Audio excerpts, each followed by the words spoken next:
Les conventions fiscales modifient généralement le traitement imposable prévu en vertu de la loi américaine. Il est bien important de comprendre que, de façon générale, les conventions fiscales ont préséance sur le droit interne, sauf aux États-Unis.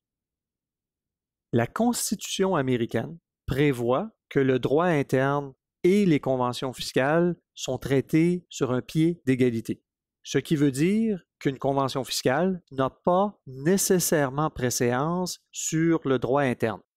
Par exemple, la loi interne pourrait prévoir un traitement fiscal qui fait en sorte qu'un revenu est imposable. La convention fiscale pourrait prévoir que ce revenu est exempt. Il n'est pas nécessairement vrai que ce revenu sera exempt d'impôt pour le non-résident. Comment fonctionne cette règle?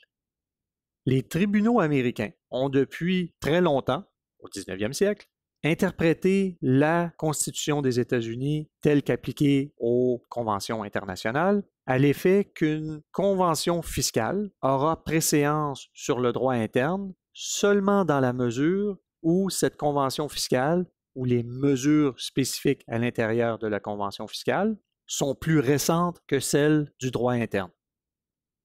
Par conséquent, on peut dire que la convention fiscale versus la loi américaine, la règle qui a préséance est la règle la plus récente.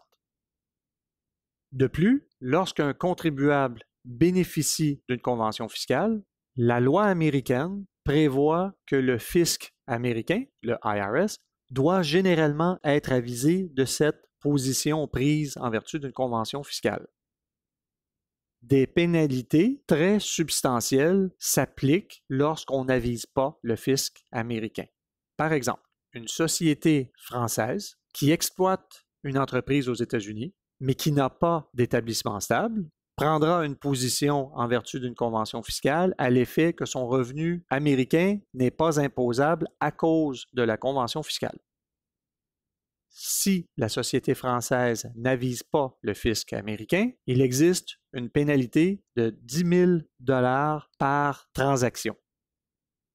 Si la société française avait eu 10 clients américains avec lesquels elle a eu 3 transactions chacune, nous parlons donc de 30 transactions à 10 000 $ de pénalité chacune, pour un total de 300 000 $ de pénalité pour ne pas avoir avisé de l'utilisation d'une convention fiscale pour s'exenter d'impôts américains.